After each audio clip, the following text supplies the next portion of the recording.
All right, morning, guys, and welcome to today's video review of game theory. Very excited. It's been a very, very busy week. These updates have got a slightly less frequent as we've just been having so much going on and kind of wanted to have the updates be timed around new things coming out or new information to talk about. So that's where we are here.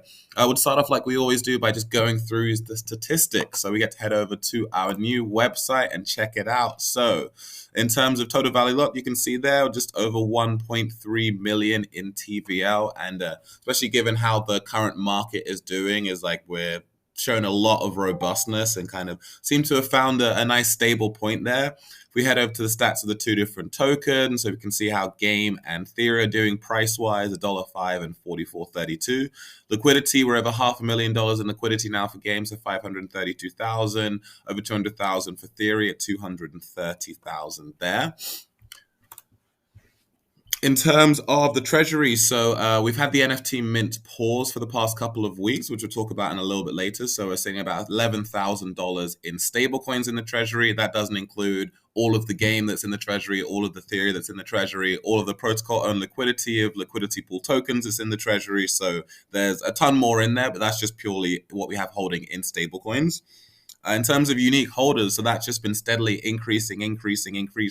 We went past the 300 mark, and so we have over 341 unique holders of the game token at last look of that as well. So that's increasing steadily as well. And given the fact that if you look at our TVL, to have 1.3 million people and have 341 unique holders, that still shows you that's actually a very small group of people. So it just goes to show how much confidence and how much faith our existing group of investors have in the protocol to have that much money locked in from that small of a group of people. So imagine, when we get to 500 holders, have 1,000 holders, 2,000, 3,000. So that number has so much potential to increase dramatically. Like, as we increase the amount of unique holders we get, which is all going to come from the marketing campaigns that we're running.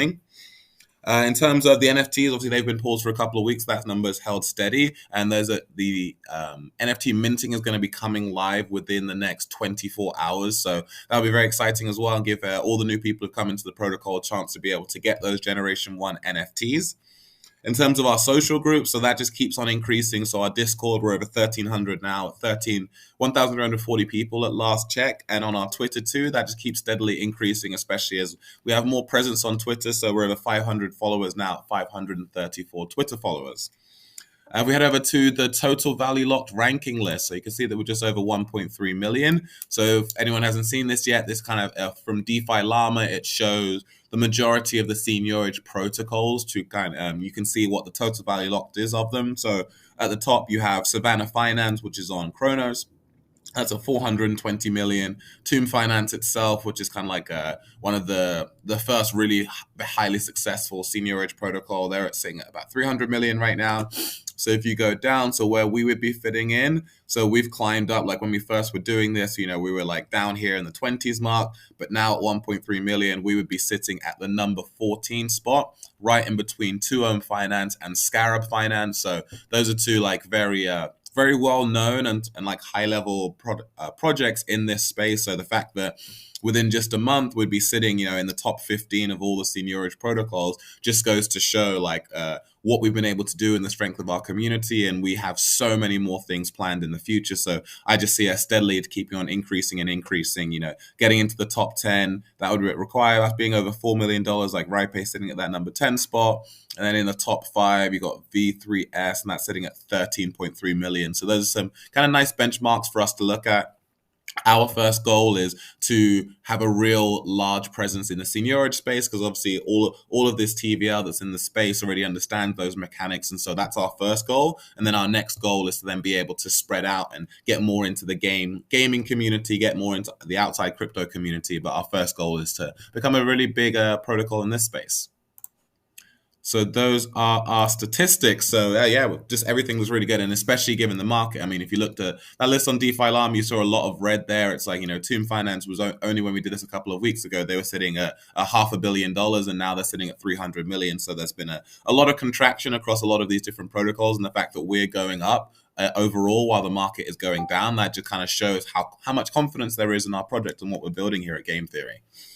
So to kind of go through what has changed kind of in the last week. So a big thing is that there's been a general reshifting of focus in the vision of game theory, in the sense that initially a Brutal Network, which is our RPG game, was kind of like the center of what it is that we're building. And we've now shifted away from that, whereas instead of the focus all being about Brutal Network, the focus is now shifting on us having an entire ecosystem of different blockchain games that are all going to be a part of what it is that we're doing. And the reason why we decided to make that decision was a couple of points. The first is that by us having a lot of different types of games, it's going to allow us to appeal to a much wider swathe of the population. So, RPG, first player shooter is a really cool game, but that's not everybody's type of game that they prefer the most. Like some people really like arcade games. Some people really like kind of more puzzle strategy games. Some people like games that have a little bit more of an angle of betting and gambling. And so by us having all of these different types of games, we'll be able to cater to everybody. Whereas whatever type of game you're into, our goal is to have that here in the ecosystem. The other thing it does is that it takes pressure off a Brutal Network. Having the entire like success of a protocol dependent on one game is a lot of pressure, because what happens if it's more of a slower release, or what happens, just many different things that could have happened. It's like putting that much pressure on the game is just something that we don't need to do, and it's like not necessary for our success. So by having more different types of games, it kind of spreads that pressure out and allows us to be able to see and gauge the reaction from the market. So if we put out multiple different games, we can see what's really popular, what's not so popular, and then that will allow us to kind of focus a little bit more on, in the long term, like what it is people want to see more of and what maybe they're not so popular about too. So it gives us a lot more margin for error. And the other part of it too is that given the size and the scope of Brutal Network, that's like over a year for us to complete building that. In crypto, that's an entire lifetime. So for us to have only a few things come out in that year kind of time frame, again, just puts a lot of pressure on Brutal Network, and it means that it puts a lot of pressure on the ecosystem to be able to control inflation with having to wait that long. So we've made this large pivot where now Brutal Network is going to be the biggest game that we're building, but it's not the only game, it's not the center, it's not the heart, it's just one of an entire ecosystem of different games that we're planning on building. And the way that we envision it is that by the time Brutal Network comes out, there will be countless different games like in our ecosystem already. And so it'd more be like a company that has like a ton of different products, and that Brutal Network would just be like a very exciting product launch, but in a long line of different products that already exist, versus it like being the entire company. So we think that that makes a lot of sense from many different angles too. And it just means that you as an investors are going to have so many things to get involved with, so many different types of games that appeal to different types of people in the short run. But then when Brutal Network does come out, it's kind of like the cherry on top versus the entire sundae, if that makes sense. So that's kind of our big shift and our big pivot. We're going to be seeing some slight edits to the website that's going to be reflecting that. And so when new people are coming in, they kind of really see the vision of everything it is that we're working towards all at once, versus just kind of seeing the seniorage side of it. In terms of development on that topic, obviously the new website was one of the huge accomplishments we had out this week.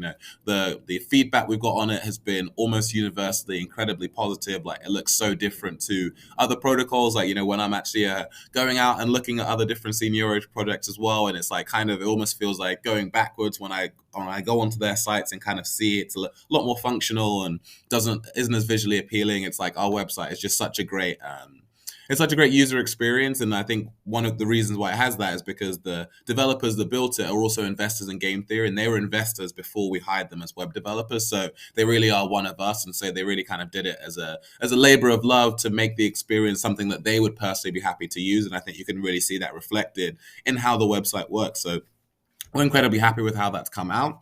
The other huge thing we released this week was Master, was our governance token. And honestly, I think it's a bit of a work of art in terms of code and development. So the way that the Master token works is that you exchange theory tokens and you get Master in return. Now, Master is actually already auto-staked. So when you're holding it in your wallet, those theory tokens are already staked into Theoretic. So you're printing new game tokens without even having to stake or unstake or do anything to do with that. It's already just appearing for you in the dungeon, which is incredible. It's auto-locked and it's also auto-appreciating, because over time, fees from withdrawal fees from Theoretics and also the fees that are coming from our marketplace are all going to be going into the master pool. So that means that over time, the people that exchange theory for master, they're going to be having more theory tokens added to their balance. And so after their year lockup period is over, they're going to have way more theory tokens than they first started off with as well.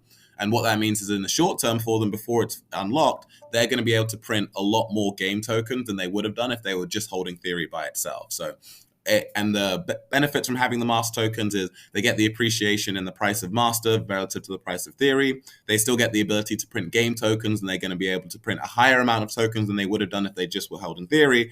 And they get the ability to vote on governance matters. Right now, we have the NFT max level vote that's out there as well. So it gives people to have a say in the community and how the project is being run. So we're really excited about that. That's something that is a very fundamental part of our infrastructure. So it means that going forward, we have that governance set up. We have a metric that's helping us to control the supply of the theory tokens too. And it's only to people who are willing to lock it up for a year. So only the people who really have a long-term vision are going to get a say in how the project is run, which we think makes the most amount of sense. So those are two huge things that we got achieved this week. The other thing and things that we have coming up, so we are in like the very final stretches of 3 of the next things that we're building. So our lottery is in the final stages of being completed. We expect that to be out by this week. Our first arcade game, which is Pac-Man, that is going to be completed by Wednesday. So that's going to be out there. So everyone's going to get to play the version 1 of Pac-Man. We say version 1 because we're planning to add a lot more additions to it over time. And that's also going to be our philosophy with all of our games. What they get released with at the start is not how they're going to be like in perpetuity. There's going to be different upgrades. We're also going to be integrating our NFTs with all of our different games, which for people who hold NFTs and people who want to get NFTs, that should be very exciting for you. So again, it's not just their use isn't just going to be unlocking theory tokens or for Brutal Network when that's coming out down the line, you're going to get use out of those straight away. And so for people that hold the NFTs, if they break the high score of Pac-Man, they're going to get a higher reward than they would have done if they didn't hold the NFT. So there's instant utility for the NFT holders. And as we have more games and as we have more different types of levels, we're going to be able to add more layers of benefits to the NFT holders, like based on what color of NFT you're holding, based on what level you're holding to, there's going to get extra boosts and extra benefits. So that's all just going to give more value to those NFTs. And then on the NFT marketplace, it's going to mean that those NFTs are going to be worth more money too, especially as our ecosystem and our user base continues to grow. In terms of marketing, so this week we had our first video AMA with James, actually a second video AMA with James Pelton, who's a popular YouTuber in the decentralized finance space. We thought that went really well and potentially going to work with him again in the future. We also had a video review of us by Dow King and 3 other YouTube influencers who kind of have a review show, and they spoke about game theory at the top, and I think we got some a positive feedback from them as well. And I think one of the points they brought up was kind of the focus on Brutal Network. So I think this shift again is just going to make it easy for new people seeing the platform to really understand what it is that we're doing and have a lot more clarity about the short term, medium term, and longer term. We also had an AMA with Phantom Daily, so that I did that on Friday, and the recording of that is on the website too. So anyone who wants to listen to that, they can actually have a full listen about all of our plans and all of our visions. Coming up, so we also had the Phantom Ecologist, who's a popular Twitter influencer. He's also an ambassador now for the project, and he's been talking about us a lot to his following and fan base. Coming up, we have another AMA with another Phantom influencer on Tuesday. His Discord name is Walter White. That's going to be at 3 p.m. UTC on Tuesday. So anyone who wants to tune into that, we'll be sending out the link so you can listen in on that. We have a YouTube video review coming out on Thursday with Fire Hustle. That's a YouTube channel that's actually growing incredibly quickly and has a lot of traction in the DeFi space too. So we're excited that they're going to be speaking about us. And then we also have a Twitter campaign with Phantom Hub, which is starting on Saturday. So every week we have more and more marketing campaigns that are coming out too. And so that's kind of where we're at as a project. You know, we feel really, really excited. We think that, especially in this market, the sentiment that's being shown from the community, from investors, just kind of shows that people understand how much it is that we're building. It is actually right now, today is 1 month since the launch of our farms. It was the 25th of March that our farms launched. And to think about how far we've come and the amount of things we've been able to accomplish and build in that time space, you know, it's like I invested in many different seniority protocols, and in a month, it's like maybe did 1/10 of the amount of development and progress that we've seen so far with us. And we're really just getting started. Like this week is going to be huge with the releases of Pac-Man, the NFT marketplace, and the lottery. So people are really going to see the first features in our ecosystem that are exclusively using game. So anyone who wants to buy an NFT, they're going to have to purchase game tokens and use those game tokens to buy the NFT. Anyone who wants to play Pac-Man, they're going to have to purchase game tokens and use that to play the game. Anyone who wants to participate in the lottery, same thing. So we're just really going to get people in the habit and into the idea of using game as a currency. And as the bigger the ecosystem grows, the more different games that we have.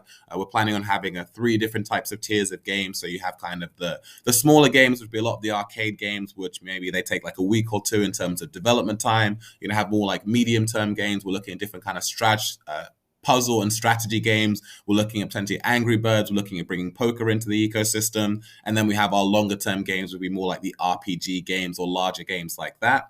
And the other thing that we're going to be doing is we're also looking to bring in outside developers who already have ideas of games that they want to build and bring those developers into the ecosystem and have them build those games under the game theory umbrella. So we really look at it as an entire ecosystem, and over time, more and more games are going to get released, and every single game that gets released under our umbrella are all going to be using the game token, which means they're all giving more and more utility to game, which means our investment seniority side of the platform is also going to get more and more robust over time. And our NFTs are going to be the bridge between those two sides of the protocol, where you get benefits from the investing side from holding an NFT, and you get benefits in all of our games from holding an NFT too. So this is how we kind of see the ecosystem progressing moving forward. So we're really excited, guys. Again, it's we just finished month 1. All of you guys who are in this call, you're still incredibly early. You know how game theory looks like today. If you're coming into the project, for you guys who are with us in the first days after Genesis, you kind of saw our old website and you saw that all information, and you saw that there was just the 2 tokens out there. Have now seen the 2 generations of NFTs come out. You've seen a new website get redesigned. You've seen a governance token come out. Now, for all you guys are going to get to see a lottery come out. You're going to get to see an NFT marketplace. You're going to get to see Pac-Man. People that join in a week now probably wouldn't even recognize what the protocol looked like on day 1. So we're so excited for you guys to be with us here on this journey, and we think that you're going to get, from being early adopters, you're going to get all of the benefits of all of the people that come after you into the protocol. And when you see our TVL continue to rise and you see your investment continue to rise, that's really the benefit of being the people that kind of take that leap first off. And we're just so grateful and glad to have you with us on this journey. All right, guys, hope you guys have a great week, and we'll speak soon.